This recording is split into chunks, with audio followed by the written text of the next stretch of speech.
Summer, a 28-year-old woman, and I were married for 4 years before she committed a heinous act. I am 33 years old. I met Summer right after I graduated from college. Following our attendance at the same career training program, we fell in love. I didn't declare our love to one another when we first became friends. I took a long time to tell her how I felt. In actuality, I took my time since I didn't want to be fooled by her lovely grins. I was done with toxic relationships, and I didn't want to get into any more of them. We got to know one another well eventually and acknowledged our attraction to one another. Soon after, we went on dates. We got married and moved into a larger apartment after 2 years of dating. The living was, in my opinion, summer, and it was enjoyable getting to know her every day. I appreciated that she always had something going on behind closed doors. We were completely devoted to one another as recently weds and did everything together. Together, we went shopping, ate, took baths, and even prayed. I'd read that spending quality time with your partner or sweetheart can help to deepen your relationship. Exactly what I did with Summer was that. Summer and I made the decision to wait to have children until we were ready to get married in order to spend as much time together as possible without interruptions. I worked as a construction worker while Summer was employed as a secretary in a large IT company. Our income was sufficient to support our modest yet opulent lifestyle, so we continued to put in a lot of effort since we thought we would eventually advance into more fulfilling careers. Summer was the more outgoing of the two of us, and she was able to make friends with everyone. She was completely different from me. My older brother was the only person I truly had a close relationship with. Summer's closest friend was a 20-year-old girl named Claire. The two had known each other since elementary school. Since it was hard for me to open up to new people, I kept to being close to my brother. I didn't have many pals, but none of them could really be considered my best buddies. Summer was so close to her best friend that they could be mistaken for sisters by someone who didn't know any better. They shared the same eye color, were both blonde, and behaved in a comparable way. We often spent time at each other's homes since Claire was like family.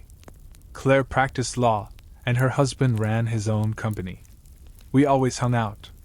At least twice a month and occasionally planned family outings.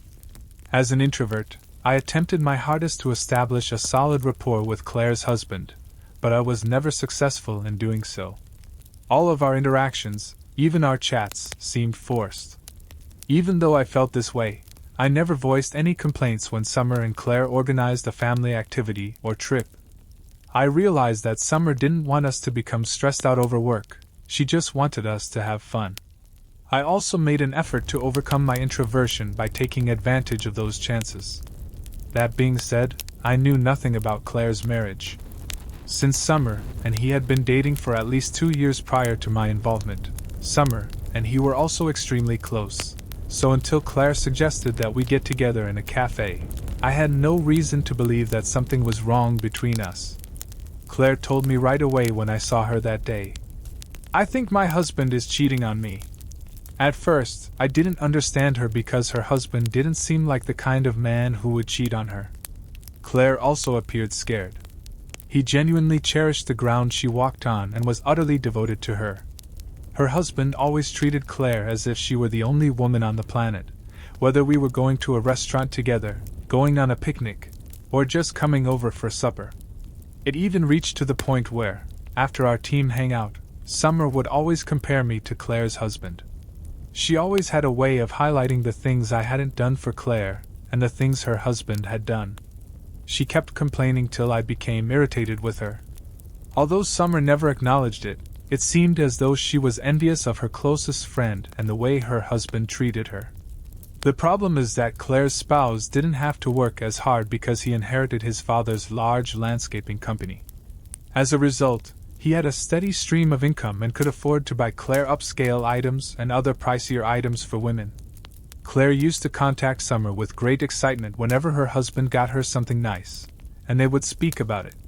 However, Summer would criticize Claire and act as though she didn't deserve to receive 2 pricey bracelets in a span of 3 months as soon as she ended the call. Because I believe that wanting what her best friend has is what a best friend should do, I never brought this up to Claire's spouse. That's why I was astonished when Claire told me she thought her husband was having an affair. Since I knew it would be ridiculous, I refrained from trying to vouch for him. I was attempting to see things from her perspective when it suddenly occurred to me that she should be talking to Summer, not to me. Claire's answer made my throat dry when I asked her why she was talking to me rather than Summer. Claire had informed me that she believed her husband was having an extramarital affair with my wife, Summer, and her closest friend. It was impossible that Summer would be having an affair with her closest friend's husband, I told her, not knowing what else to say. I tried my best to be a good husband to her, giving her plenty of love and care. I tried my best to offer her on her birthdays and on any occasion we celebrated, even though I knew I did not give her as much as Claire's husband had given Claire. A part of me thought Summer could really cheat on me with her best friend's spouse, even if I doubted she could do it on her own. Looking back upon Summer's actions over the past few months, I nearly lost consciousness. It dawned on me that Summer had been acting strangely. She no longer had the time for me that she once did, and whenever she was going to leave the house, she exuded an inexplicable radiance. We would stay in the same room throughout the summer, but it would feel so cold that she wasn't there. Her clumsy sense of humor had vanished, even when I attempted to make jokes, and our talks sounded forced. I was mistaken to think of it as a temporary phase that would soon pass. Apart from that, Summer just updated her closet, adding more skimpy and revealing items. When she wanted to go out, they made her look like a hot adolescent. She wore them to work. I never said anything because I wasn't the kind of person who took issue with my wife's wardrobe decisions. I had no idea that Summer had taken to wearing those incredibly small outfits in an attempt to woo the husband of her closest friend. Claire told me about her suspicions, and we decided that rather than drawing any conclusions right away, we would look into it ourselves. I went back home and waited for Summer to go to sleep so I could look through her phone. She was spotless as well. She begged me to change my mind, but I wasn't going to give in. Her deception had shattered our trust and ruined our marriage. The neighbors started to assemble, interested in the disturbance, as I threw her possessions onto the lawn. Tears were running down Summer's cheeks as she frantically tried to rescue what little remained of her innocence. Claire came among the chaos, having heard about the show. She came over to me and put a consoling hand on my shoulder and offered her support.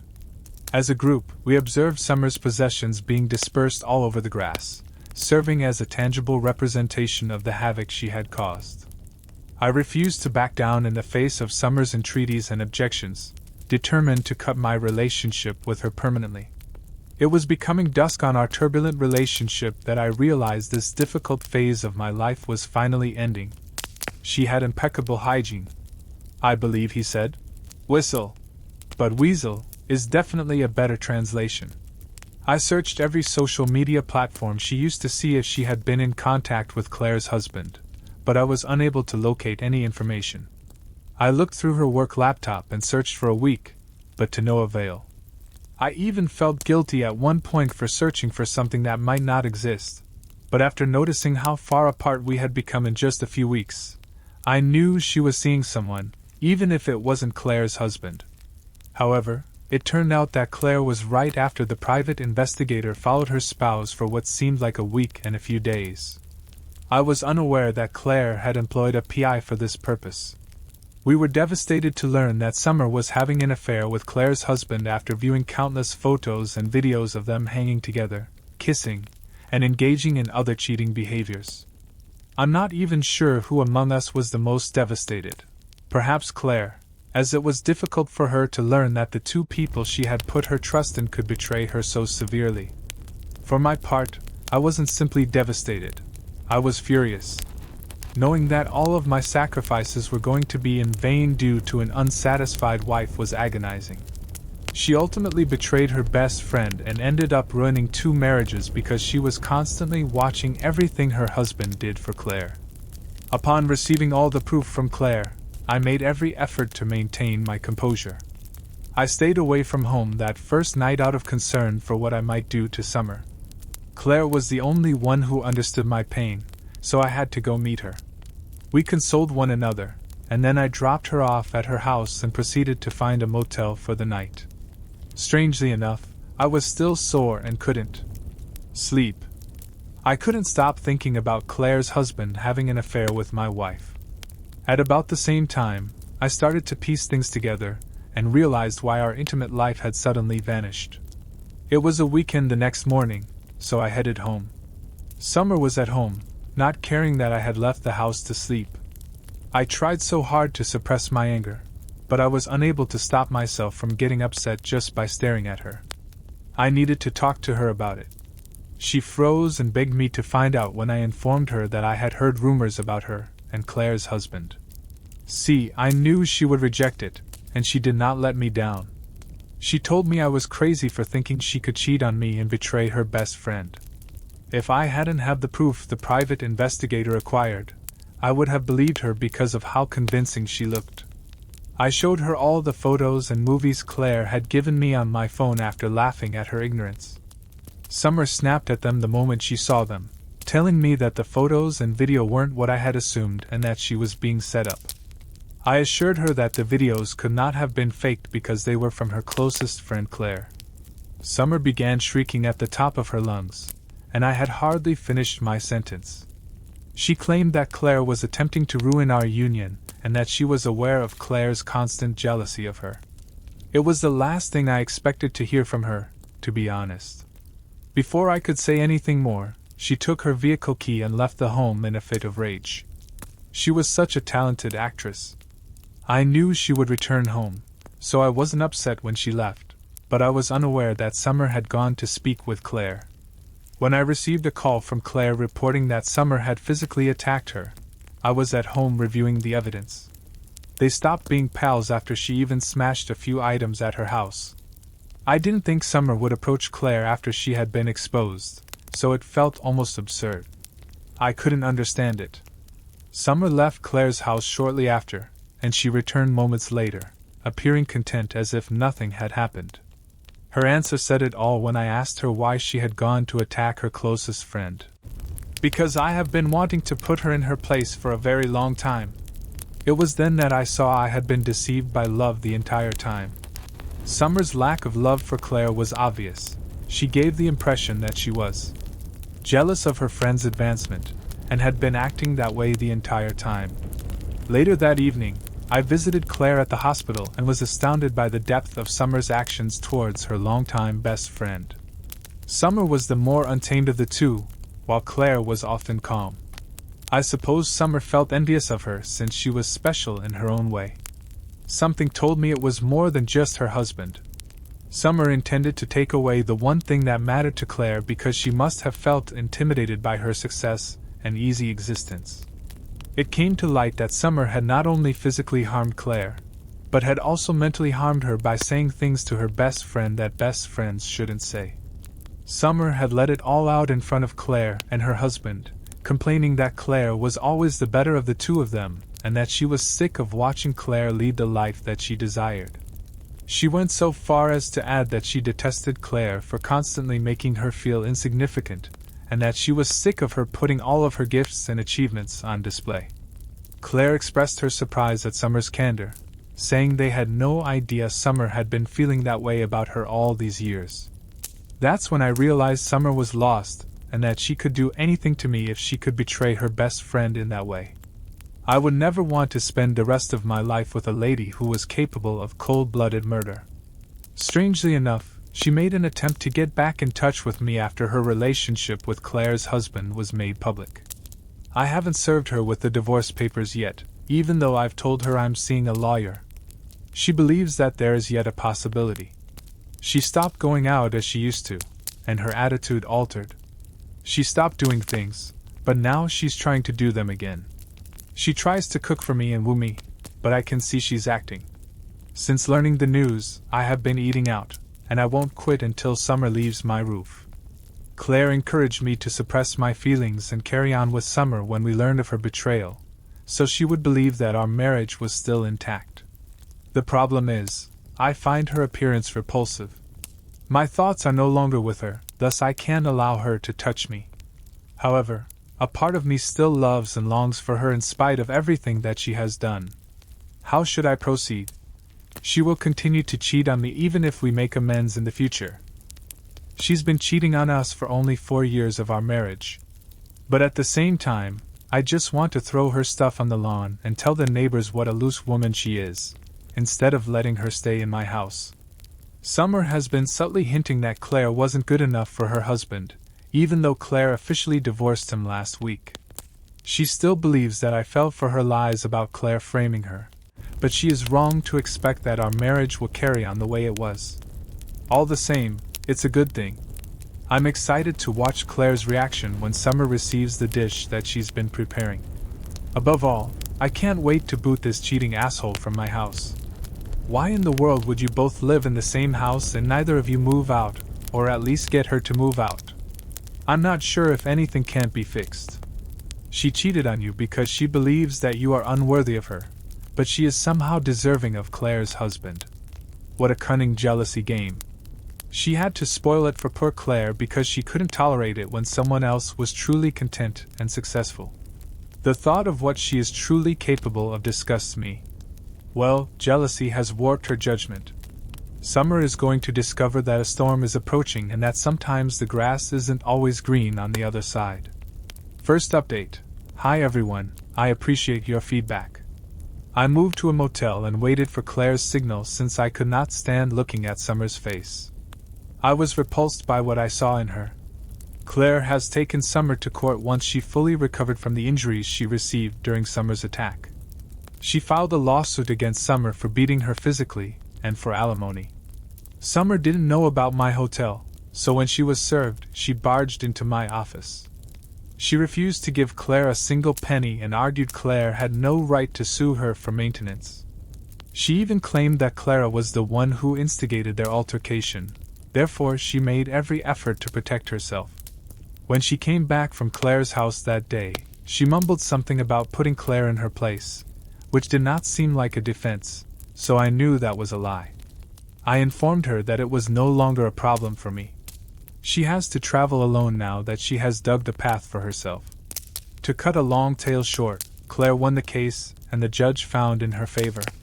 Summer's assault on Claire in her own house resulted in an additional punishment, and the court ordered her to pay the agreed-upon alimony. Claire informed me on the live action even though I wasn't there. I returned home to finish the work I had been dying to do.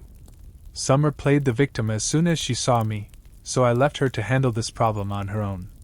She even had the audacity to call me the worst spouse for failing to stand by her.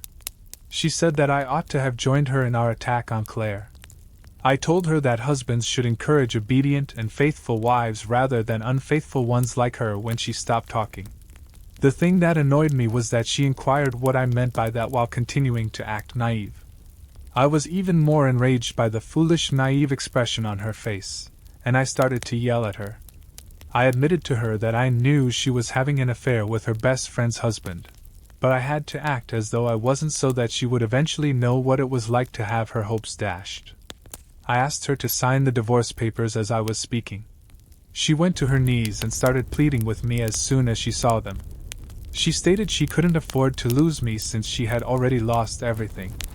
Telling her it was too late, I started to discard her belongings on the front lawn, exactly as I had envisaged. To my utter surprise, Summer started crying and running after me. I had no idea she had dinner in a mansion like that. In the end, I threw her out, making sure to take everything she owned and scatter it throughout the yard. She stopped calling, leaving me a ton of voicemails, and messaging me many times a day on all of our shared social media accounts last week. She even tried to call me on her behalf, my older brother, but I requested him to block her, which he did. As soon as she signs the divorce papers, I will provide you with another update. It appears that Summer is going through a dry spell. It was right that she felt thankful for everything she had in her life.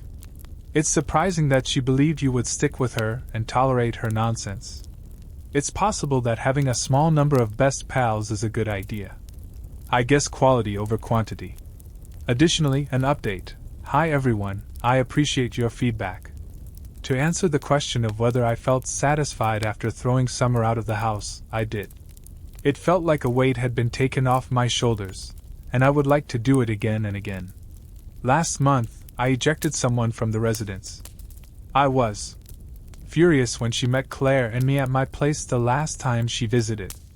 I'm sure it wasn't a lovely sight for her to see, as Claire was the last person she expected to see.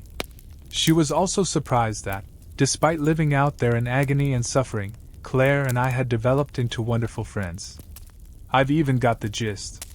After I booted Summer out of my house, she attempted to go back to her mother's house.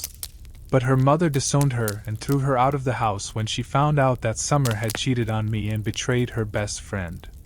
If I claimed I wasn't happy that Summer and Claire met in my house, I would be lying.